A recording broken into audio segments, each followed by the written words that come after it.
ative o sino das notificações.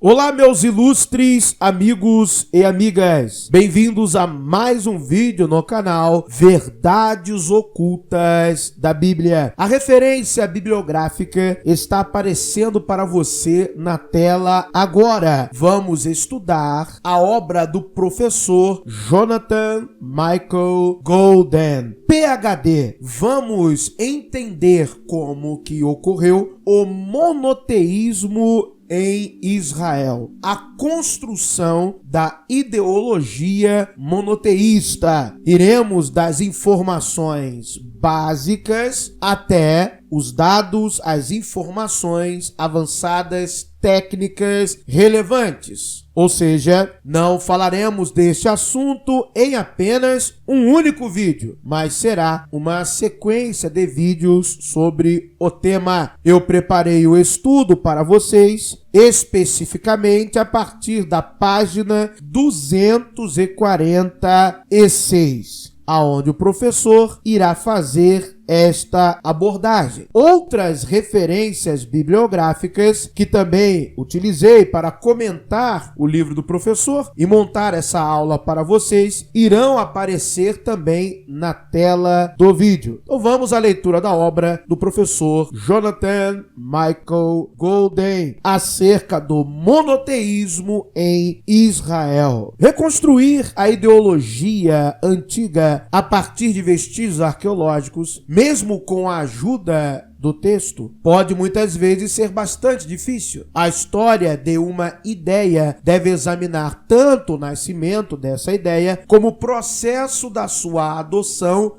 generalizada. Na maioria dos casos, é virtualmente impossível identificar o momento em que uma ideia nasceu, embora os arqueólogos e historiadores possam e de fato devam considerar o contexto sociopolítico em que ela surgiu. O mesmo se aplica à difusão dessa ideia. Em que momento é que a maioria das pessoas aceitaram essa ideia ou adotaram essa crença? Quando se trata de religião, os estudiosos também devem tentar distinguir entre a religião oficial, tal como é codificada, e a religião popular, tal como é praticada pelas massas. É uma das coisas também que o professor italiano, historiador Mario Liverani aborda em seu livro Para Além da Bíblia. E também parte desse assunto é abordado no livro Histórias de Israel e a História de Israel, também um livro do professor Mario Liverani. Nós sabemos claramente que aquilo que é redigido, colocado no papel, no caso até podemos falar isso em relação à Bíblia hebraica, a narrativa construída não dizia respeito que a mesma era exercida ou praticada, tanto do ponto de vista de como os fatos aconteceram e tanto do ponto de vista de como a religião era ou deveria ser praticada. Nós devemos deixar que o texto fale pela análise da sua exegese, mas também devemos deixar que os artefatos arqueológicos e os documentos históricos também falem por si só. E a partir desse momento, e não de um viés, mas a partir do momento da análise pura dos fatos, nós aí sim temos um ponto de partida para a reconstrução possível do cenário real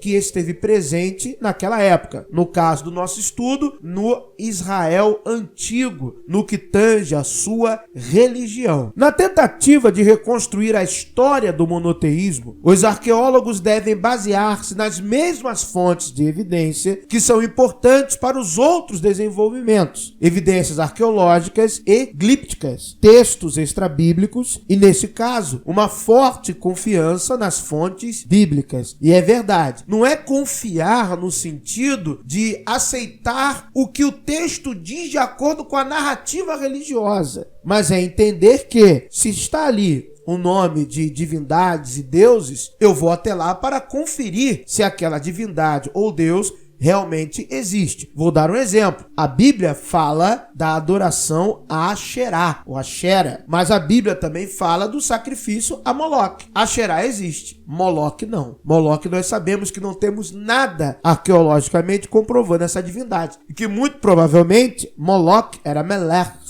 o próprio rei. Nós temos Baal, temos o ciclo de Elias, em que Baal é colocado como deus da tempestade em um contraponto a Yahvé. Por causa da Bíblia e das pesquisas que nos levam em direção à antiga cidade de Ugarite e a outros textos extrabíblicos, sabemos que Baal, no panteão cananeu, era o filho de El, era o herdeiro de El, por assim dizer. Então, não é que você vai aceitar 100% sem nenhum tipo de verificação científica do ponto de vista histórico e arqueológico do que a Bíblia está trazendo para você, mas é que você vai confiar no sentido de analisar as fontes bíblicas, fazer a exegese dos textos bíblicos para que possa compreender aquilo que eles estão transmitindo, não como narrativa, mas como aquilo que propriamente dito o texto revela por si mesmo. No entanto, várias questões fundamentais devem ser consideradas. Um aspecto deste problema diz respeito à historicidade da Bíblia hebraica, pois muitos estudiosos da Bíblia concordam agora que as narrativas relativas ao tempo da monarquia unida só foram realmente escritas alguns séculos mais tarde. E nós lemos aqui, estudamos muito duas obras de Israel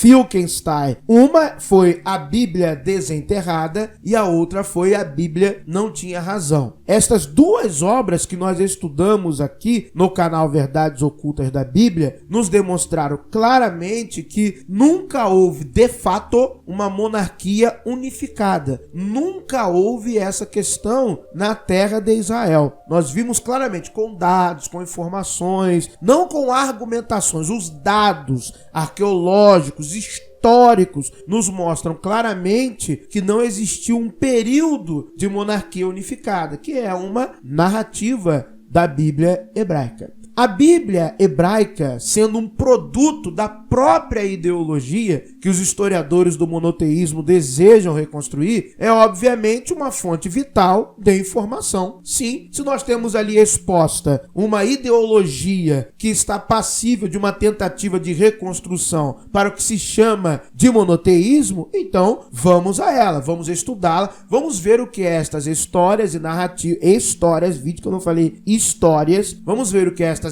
histórias e narrativas nos contam. Mas se é a história que procuram, então esta fonte também deve ser tratada com circunspecção. Vamos analisar a Bíblia de maneira científica.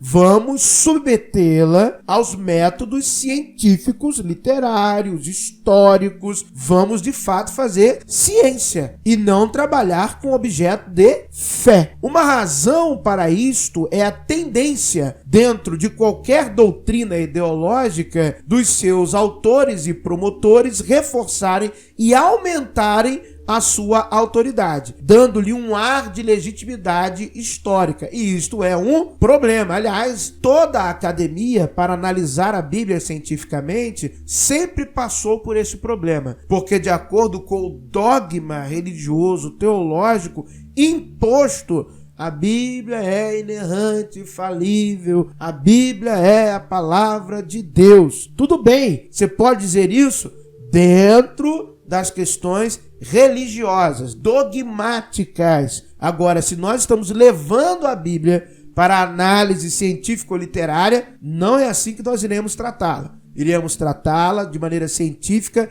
para observar os fenômenos que dela são produzidos e do que de fato podemos achar como histórico ou não. Inclusive, eu tenho um vídeo aqui mostrando que a Bíblia, ela não é um documento histórico, ela não trata da história de Israel. Ela trata da construção, da narrativa, descritiva, ideológica que se constrói uma história de Israel. E não que tudo ali vai ser registrado como fato histórico, de maneira alguma. Se a Bíblia hebraica foi, de fato, codificada pela primeira vez, séculos depois dos acontecimentos nela descritos, isto poderia explicar por que alguns temas, por exemplo, as advertências dos profetas, ressoam em todo o texto. William G. Denver argumentou que muitos estudiosos bíblicos modernos tendem, involuntariamente ou não, a se apropriar dos preconceitos dos autores da Bíblia.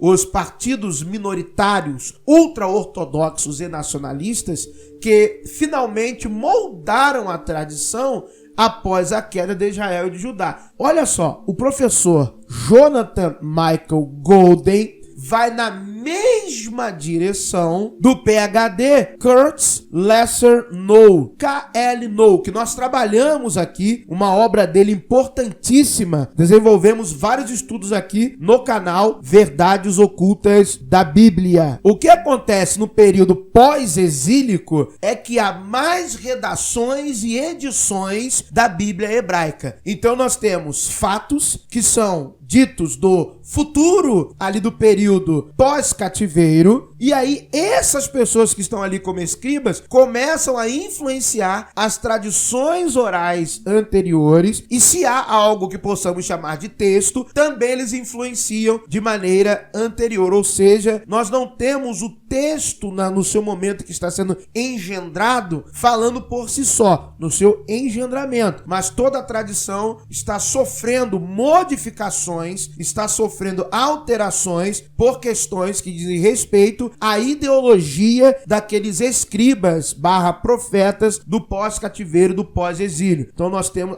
inclusive, eu também fiz um vídeo lendo a obra do professor Mário Liverani, em que ele também mostra de maneira histórica, aliás, ele vai até nos termos, na exegese de alguns termos, onde mostra que houve sim estas alterações. Nada mais denunciante em um texto do que você ver aplicações gramaticais, uma glossa que não é daquele período, que não é daquele momento em que aquele profeta ou aquele personagem viveu, mas de um momento posterior a ele. Ou seja, você está vendo uma clara intervenção no texto. A noção de monoteísmo no antigo Israel é geralmente associada à adoração de um único Deus chamado Yud-He-Vav-He, frequentemente escrito Yahweh, com as vogais, os pontos diacríticos inseridos para a pronúncia desse vocábulo. Yud-He-Vav-He é o Deus da Bíblia hebraica, e o nome realmente aparece em inscrições extrabíblicas encontradas em Arad, Diban, En-Gedi, Kirbet Beit Lei, Kuntlet Arjrut, Jerusalém e Lax. Ou seja, nós temos evidência material desse nome. Temos cultura material desse nome. Agora, nós vamos ver mais à frente. Esse nome está acompanhado de outras divindades em alguma dessas inscrições? Este nome é associado a outros seres da cultura cananeia nestas regiões? Nós vamos ver, aliás. Quem já assistiu vídeos anteriores aqui sabe que sim. Mas nós vamos nos aprofundar também aqui neste vídeo, nestas questões. Outras versões do nome Yud-He-Vav-He também aparecem na antiguidade. Por exemplo, elementos teofóricos do nome são preservados em nomes pessoais encontrados em inscrições de Dan, Dor e Samaria, entre outros lugares. Deve-se notar que o faraó egípcio Akhenaton, com a sua revolução de Amarna, implementou novas formas de crença religiosa que foram comparadas ao monoteísmo, porque impôs a adoração exclusiva de Atom, o disco solar, à custa dos outros deuses egípcios. No entanto, este movimento representa no máximo uma forma de monolatria e é algo bastante diferente do conceito aqui em questão. Não é impossível, contudo, que estas ideias tenham tido alguma influência no pensamento teológico posterior. Por que o professor Jonathan Michael Golden irá destacar isso? Porque toda a mitologia da construção do povo hebreu tem o seu mito fundante da mitologia do Êxodo. E a mitologia do Êxodo, se nós formos de fato estudá-la, os seus elementos, os seus símbolos, o seu tabernáculo, a sua arca Arca da Aliança e todo o seu mobiliário e as suas rotas e por aí vai, tudo remete ao Egito e principalmente iremos de encontro ao período Amarna. Sim. É claro que a maioria das referências a Yud-Heh-Vav-Heh, ou Deus da Bíblia hebraica, denota um ser ou força singular. Daí a ideia básica por trás do monoteísmo. No entanto, há também um conjunto crescente de evidências de que Yud-Heh-Vav-Heh, como divindade, não estava sozinho. Inclusive, tem que você ver os meus vídeos em que eu faço uma análise da obra Yahweh and the Sun, de J. Glenn Taylor. Eu fiz vários vídeos, mostrando a adoração a Yud-Heh-Vav-Heh alinhada a um culto solar, onde as suas hostes, o seu exército, são as hostes, as estrelas do céu, até cavalos alados de fogo estão ali acompanhando de alguma forma Yud-Heh-Vav-Heh. Quando eu falo cavalos alados de fogo, estou falando de cavalos com disco solar. Não imagina o Pégaso não, tá? Tô falando os cavalos, Pégaso lá do Cavaleiro do Zodíaco, não. Tô falando cavalos que vinham com um símbolo em sua testa ou em outras localidades de um disco solar, tá bom? Então isso também é muito interessante. Além de passagens bíblicas, além de passagens na Bíblia hebraica que se referem a Baal, Anat e El, descobertas arqueológicas também sugerem que Yud-Heh-Vav-Heh pode ter tido uma consorte, Asherá, que ainda no século 7 a.C. estava viva e bem viva nas mentes de muitos israelitas. Nós temos achados arqueológicos, de Yahweh e sua Ashera ou Asherá, que ele toma,